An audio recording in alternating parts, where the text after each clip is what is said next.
and walk into any gas station in this land and trade it for 4 gallons of gasoline. It was 25 cents a gallon. Remember that? I remember as a kid, I'd get on a 1956 GB Moline tractor, a gas tractor, hook it up to the gas wagon, which was simply a 1,000-gallon tank on a framework with 4 wheels on it. I'd pull it into the Occident elevator in Hazelton, North Dakota, and I'd fill that 1,000-gallon tank for $290. Right now, today, you can take a silver dollar, a silver eagle, which is the lawful currency of the United States, the constitutional money.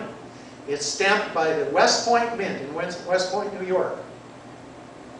And you can't go to the gas station with it because those people don't understand real money, by and large. But you can go to a coin shop or to an individual, and you can trade it for enough funny paper money to buy 4 gallons of gas. What's wrong with this picture? What has changed? Value of cash. The value of the funny money, the paper. And it's not really funny money. It's tragic money. It's a ripoff. They've stolen our buying power under the color of law, and it's time we took it back. Any questions about any of that, Jim? Okay, Paul, now you explain, because you know how I nag you and ask questions all the time. You explained what you told me about the money we can make here. You remember I said, oh, that's great, I want some. I want some of that money minted from Montana. Okay, well, And that came out of the Republican platform, is that what you're actually, they didn't suggest that the state of Montana could create its own currency. I'm suggesting Okay, that. as a Republican, and I've always been a Republican with a Okay. constitutional band, of course, and I believe in Ron Paul, his theory. And I have to, now I'm going to tell you a little community news that I got the other day through my garage sale, that Jerry Okonski, his daughter believes in Austrian economics, yeah. And I have that, I've read it. Yeah. Now, I have hope for this area only to the fact that I've run for different offices. And in all of that, I see that Jerry is a good sign for me. I'm going to vote for him. I'm already in. I know I'm going to vote the other way, all my other ways. But I see in this county that we have so much talent and so much community. So that means that we have to have this communication, big communication together. And do I believe in mining? Yes. I've worked for engineering. I've worked for Rio Tinto Zinc. I know what they can do. So my experience, her experience, all of our experience, we have to exploit that. That's right. There's a lot of talent in this area. Now, all that said and done, I want to know, you as a precinct committee man, what is our platform as of now? Well, that particular plank in the Republican platform merely endorses, it says that the Republican Party is in favor of a gold and silver based or backed currency in opposition to, or I don't remember the exact words of an end, but as opposed to a fiat currency. They use the word fiat. So they were currency. talking about this. So yeah. And I might add, my daughter was a delegate in Idaho, and the Republican Party put that on their platform. They, Ron Paul people did get that on the Idaho platform, on the state level. Ron Paul had suggested that people that were in the precinct thing should try to get certain things added, and that was one of them.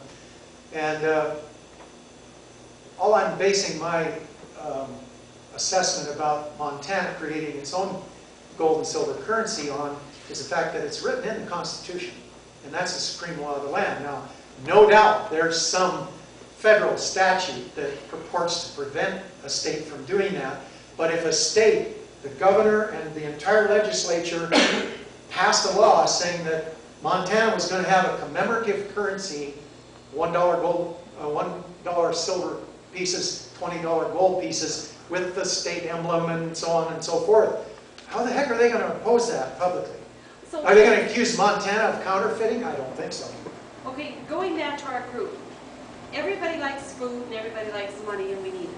So in this group, how are you going to make it a basic happy situation? So if I call up somebody, and I did today, I made phone calls like crazy. And what did they say to me? Judy, when you come home, call me and tell me what happened. Yeah. And I say, no, you sorry son of a bitch, you come to the meeting. Now, I'm tired of saying that because I've been mad at people, my friends and family. So how are we going to... It is true that we need a How lot are of we going to get them to participation.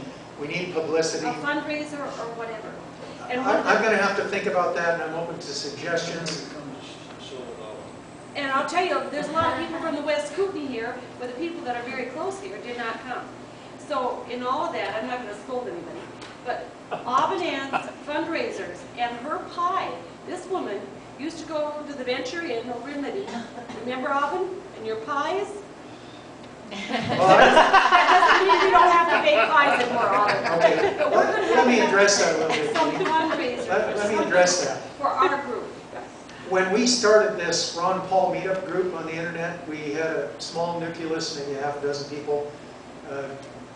Jeff and his wife and several others. Eric has come. There was talk there of creating a new grassroots organization in Lincoln County. A political active organization, something to promote the right ideas. In my mind, I can't see trying to organize and fund and promote and spend all the time starting a brand new organization when we already have one that we can take and give back to the people. And that's the local Republican Party. And that's why I ran as a precinct committeeman and I got elected. And several others. How many of the people on the Central Committee are new now that are Ron Paul supporters? There's a half a dozen of them, at least. More than that. More than that. But anyway, we have some power back here if we choose to exercise it.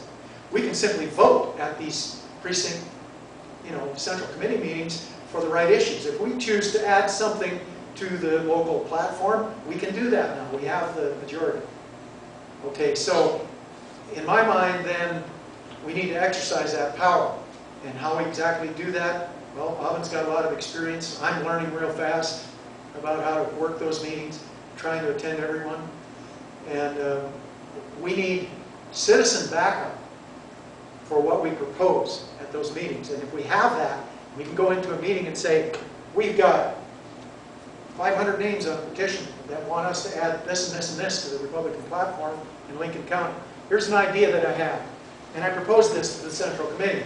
And you could have heard a pin drop in that room for 30 seconds after I said this. I said, I think we need a document that we challenge every candidate to sign before we'll support them in an elected race. And that document has to line out the principles of the Constitution. It's got to give us sound economic policy based on the rules that the Campaign for Liberty has put down, Ron Paul and his group.